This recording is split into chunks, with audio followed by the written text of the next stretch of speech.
reports and let Pete share his mapping magic with us.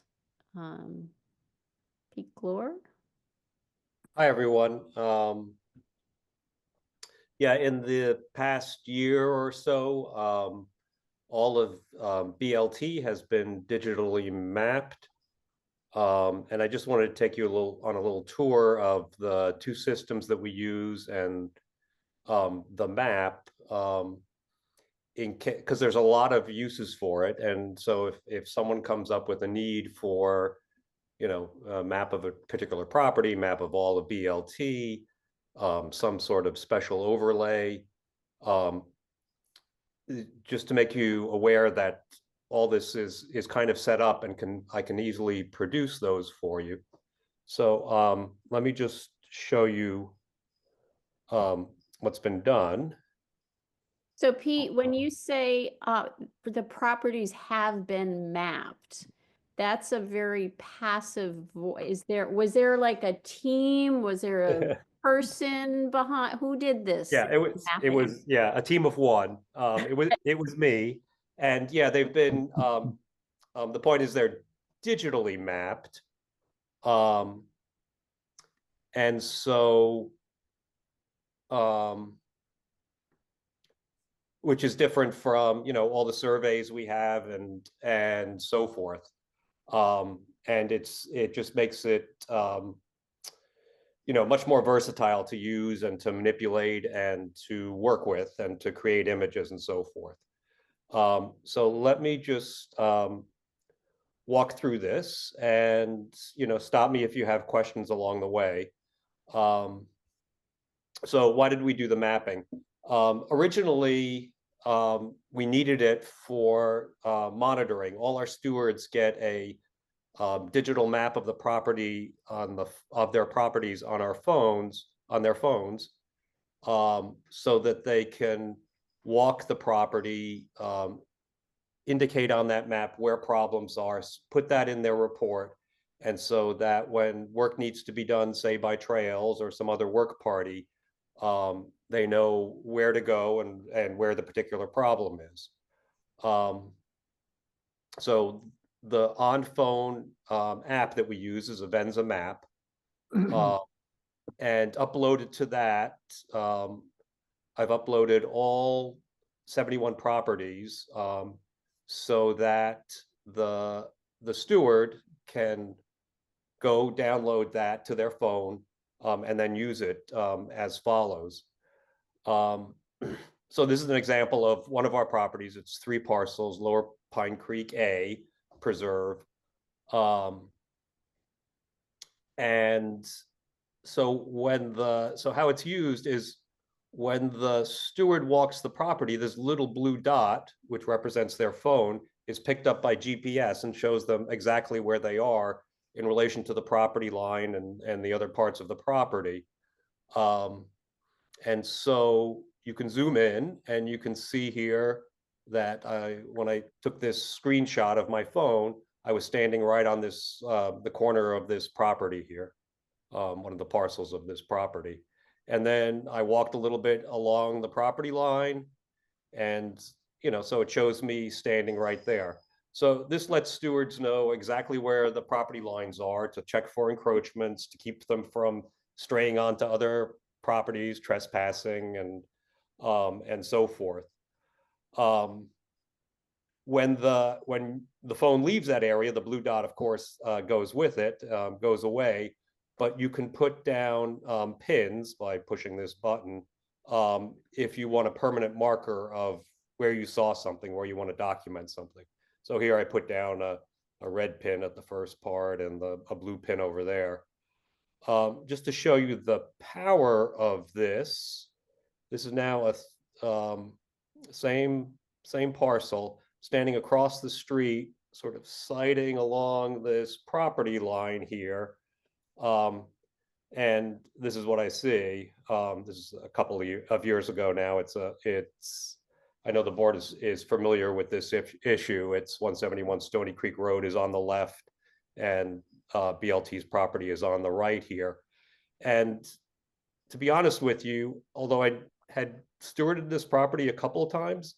Without Avenza, I would have stood here and assumed, well, surely no one had the gall to put their driveway across BLT property. The property line must like run out here somewhere. But like subsequent survey showed that no, then in fact, all this is land trust property. So that's the power of the stewards using this Avenza mapping program. So yeah, again, this is this encroachment, and just for reference, this is how it looked 15 years ago. So how do the stewards get the Avenza maps? They download them from the Avenza Map Store, where I've uploaded them to. The Map Store creates this QR code. Every property has a summary sheet that the steward has access to.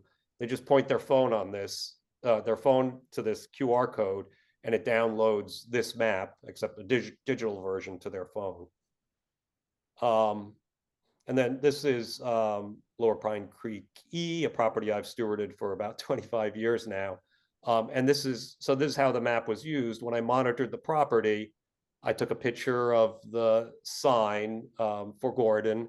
And so I dropped a pin there to designate that that's where that photo was taken. Over here, this is not the case. Maybe there was an encroachment with a neighboring property, or a threatened encroachment, and I wanted to document the way it looked this year in case it was different next year. This may have been just a photograph. This may have been a patch of multiflora rose. This may have been a downed tree across the trail. All these maps can be zoomed in on with amazing detail. The aerial that you're seeing is the latest state aerial 2023, taken in the springtime, without tree cover. So the maps are quite detailed. Here I'm standing on this rock. You can see the scale here. This is like a 20 or 30 by 30 foot boulder. And that the pin was put down exactly here. When the reports come in, they include that map as the first photograph. And so in the narrative here, where the steward has put down, a tree over the trail, he said it's like yellow pin, tree over trail. So we know exactly where it is. And in a lot of cases, there's a photograph that goes with it. That's this photograph over here. This is particularly important for trails. I'm kind of the clearinghouse for all these. I just went through reviewing 71 of these annual reports, and I transmit the issues to trails and to other work parties and so forth.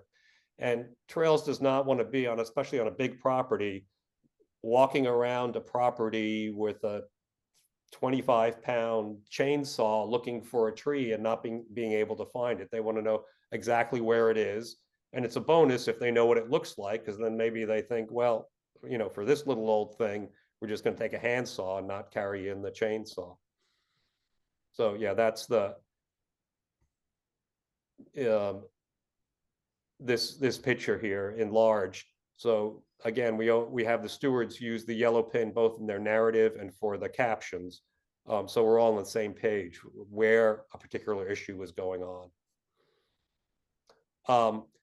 There's this other feature that some stewards like to put on. This is another property. You see on these maps I've designated where parking is. This, you can hardly see it, but zoomed in, you can see this is the right of way to reach this property that doesn't have street frontage. And the steward turned on tracking and showed his path as he walked the property. It's a nice documentation of a thorough job by the steward. This all in here is wetland. So, but he checked all the property lines, and in fact, well, maybe trespassed a little bit on neighboring properties. This is just Tilcon line over here. So how is this put together? To these Avenza maps have to be GeoPDFs, which is basically a map image with all the coordinate data embedded into it. And in order to make that, you have to use a mapping program. The one I used is QGIS. It's one of the two most commonly used one. and the one that happens to be free. And so, so let me just go over that. So a lot of credit to Peter Raymond, who did this initially in 2012. He did it with the aerials available at the time, where there was a lot of tree cover, so there were some problems with it. The aerials were quite old now, the aerial photographs. And there were a lot of errors, almost all of them because he had to do it kind of quickly before accreditation, and it was based entirely on the Town GIS system. So this is a list of all the errors, and it turned out to be about half our properties had problems with their Avenza map. So I started to try to fix those, and then I just sort of kept going. This is the Town GIS, and so here's this property that I steward again, and it always had this like outrigger on it that showed that this was part of this frontage on Stony Creek Road, was part of BLT property. But if you pull up the survey that we have, it says here something like this strip to be donated to the state as part of the street frontage.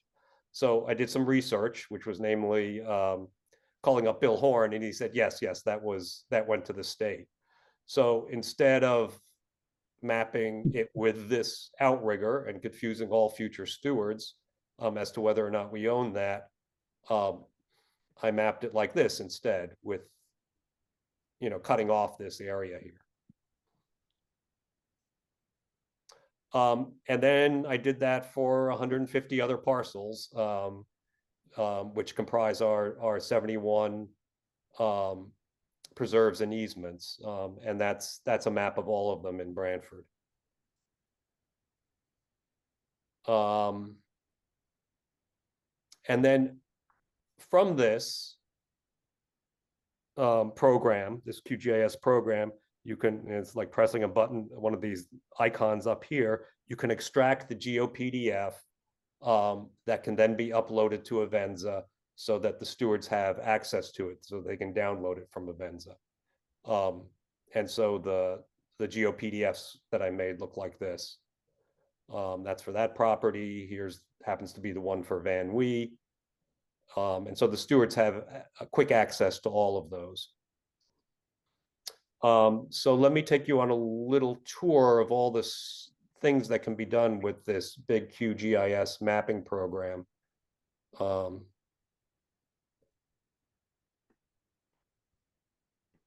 me move this over. So this is sort of the blank slate over which you can do overlays, either by drawing them in yourself or by downloading them from a Connecticut government server or whatever. And because it's all geo-referenced, the maps overlap each other perfectly. So we can add in lakes and rivers and creeks. Maybe we want to see elevation, or maybe elevation like this. And here are now all our preserves, and here are all our easements. There's any number, I just downloaded a few of them of maps that might be interesting to us that can be overlaid here. This is these red areas show critical habitat, a designated area by the DEP. This shows natural diverse properties in the natural diversity database from 2021. You can see they include a lot of our properties.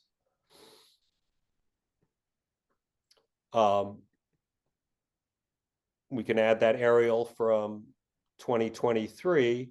Doesn't give you a lot of information here, except it's nice to see that our light industry is all segregated into the northeast corner of the town here. And then let's just start to zoom in.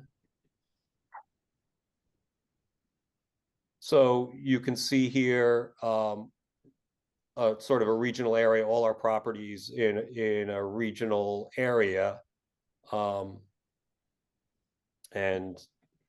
you can add things like tidal wetlands here, or see where inland wetlands are. That's the more blue area. Let's just concentrate on this particular preserve. This is 24 Town Meadow A. And so this is an example of errors that were fixed. Like in the Town GIS, this is still state property, even though I've seen the deed and checked with Bill Horn, and Land Trust definitely owns it. So that's part of this. You can see in here, let me turn on roads and parcels. You can see the black lines are different from the green lines. The green lines were again fixed with the help of Bill Horn and a survey fixed to be correct. Like, we don't own the driveway to this business here. We don't own this area. All that was incorrect in the Town GIS. So these are accurate now. Just for fun, I want to show you just how stunning the detail is.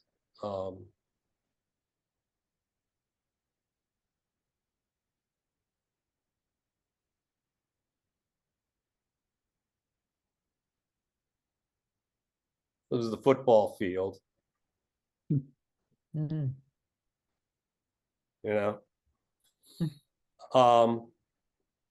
Let me just show you another property.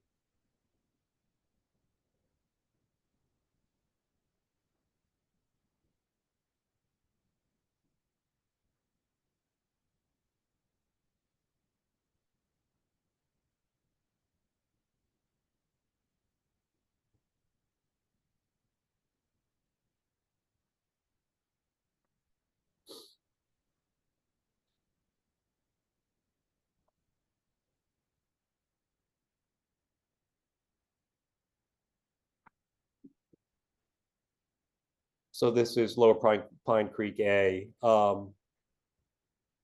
And I was able to do some things that Harry Merrick wants us to get into. This was just a little experiment. I added in trails. These are just monitoring trails, ways around all the wetlands to get to see the entire property. I've also put in, just for these properties, where signs are, where BLT signs are, and where markers are. The white ones are the survey markers, and the blue ones are BLT boundary markers.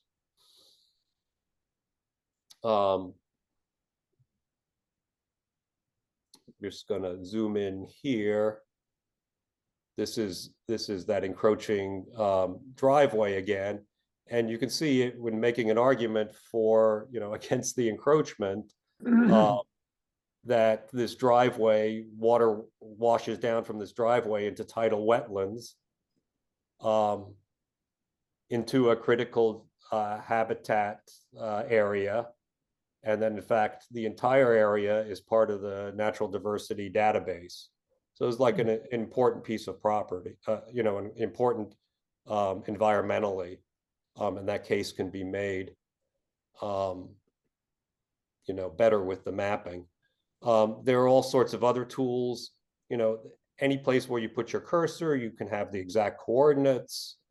If you want to measure, for instance, the portion of this driveway that's on land trust property, there's a nice tool for doing that. 343 square feet.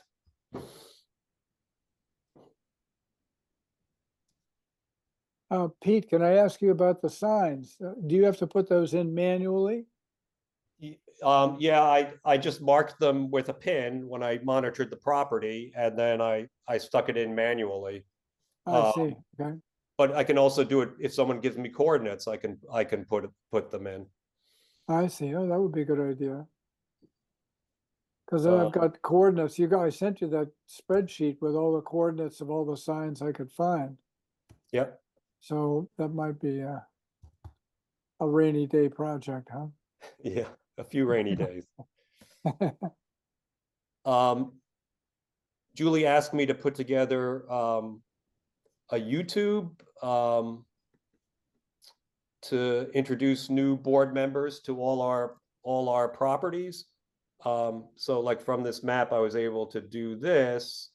That's a lot of properties to try to learn, but I'm going to make a YouTube that walks them, can walk people through this. Our properties are named after, these are all the properties named after running water, Pisgah Brook, Upper Branford River, Lower Branford River, Mill Creek, Civil Creek, two tributaries, Lower Pine Creek, Jarvis Creek, Hoadley Creek. By the same token, there's properties named after what I call still water, ponds and marshes and so forth. And then put all together, it creates all our property names.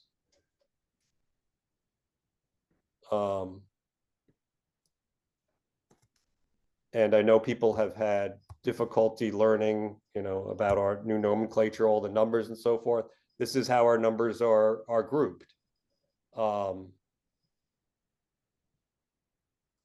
With this going sort of from the east of the Branford River, then a bunch in the north, south central, and then east of the Tilcon line. So if you know the property number, you know roughly what part of Branford it's in. So just an idea of some of the things that can be done with this. So I was able to create this map without much fuss or muss, after having put all this other stuff in. And this is now on the website, updating an old map that had a lot of inaccuracies in it, showing all our properties. I made this for basically the trails crew. They work on a lot of properties and don't want to, but anyone can use this, and don't want to have 71 different properties on their phones. This is, so I made 4 regions, Avenza maps of 4 regions that include a lot of properties. So with just the 4 of these, for instance, is west of the Branford River, includes all these properties. And on Avenza, you can zoom in to a particular property. There's some detail lost, but it's, it's perfectly adequate for finding a downed tree, for instance.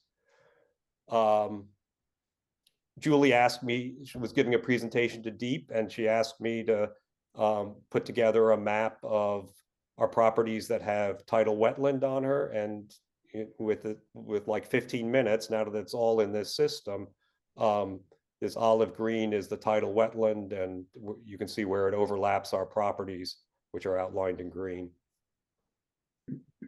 Let's skip that.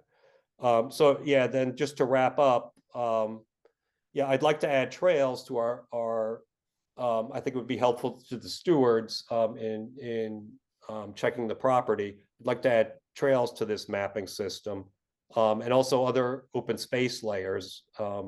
It would be good to know where we adjoin, town open space property. This GIS system is perpetually correctable and updatable. So for instance, this year we got this new preserve, this new acquisition, and within 15 minutes I was able to add it to the mapping system.